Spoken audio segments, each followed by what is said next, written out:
শুনতেছেন, আমাদেরকে আপনাদের প্রতিপক্ষ সবসময় ভাববেন না। আপনাদেরকে একটা নসিহত করে যাই, উপদেশ দিয়ে যাই, কল্যাণকামিতা করে যাই। সেটা হলো এই, আপনাদের অনেক ভুল আছে, এটা তো মানেন। ভুল ত্রুটি সবার থাকে, আমাদেরও ভুল আছে।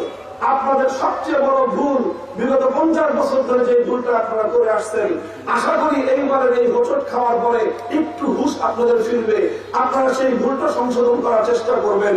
সেটা হলো আওয়ামী লীগের সবচেয়ে বড় ভুল, আলেমদের কাছ থেকে কোন রাজনৈতিক কথা তারা সহ্য করতে পারে না। এই হলো তাদের সবচেয়ে বড় ভুল। আলেমদের কাছ থেকে তারা মাসলা মাসায়েল শুনতে পছন্দ করে, আলেমদের কাছ থেকে তারা খতম করতে পছন্দ করে, আলেমদের কাছ থেকে তারা মিলাদের সুর শুনতে পছন্দ করে, আলেমদের কাছ থেকে তারা সব ওয়াজের সুর শুনতে পছন্দ করে। কিন্তু আলেমরা যখন রাজনৈতিক কোন মতামত দেন, কোরআন সুন্নাহর আলোকে যখন রাজনৈতিক কথা বলে, তখনই আপনাদের মধ্যে ডাক্তারদাহ শুরু হয়। এ নিয়ে আপনাদের সঙ্গে আমাদের অনেকবার লড়াই হয়েছে। আপনারা আমাদের কণ্ঠ চেপে ধরবার চেষ্টা করেছেন, কিন্তু আমি তো শুরুতেই বলেছি, আপনারা যেরকম এক সরকারের এক দলের দল করেন, আমরা আরেকজনের দল করি।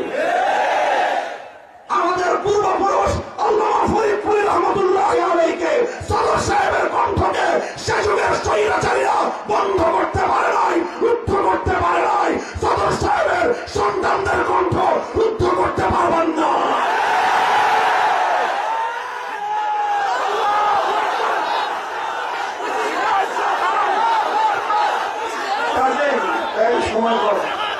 কাজেই আমার এই কথাটা যদি আপনাদের কাছে ভালো মনে হয়, যে না এই কথাটা একটা ভালো পরামর্শ দিছে, আগামী দিনে আবার হয়তো আপনারা রাজনীতিতে পুনর্বাসিত হবেন, তাহলে এই ভুলটা সংশোধন করে আসেন।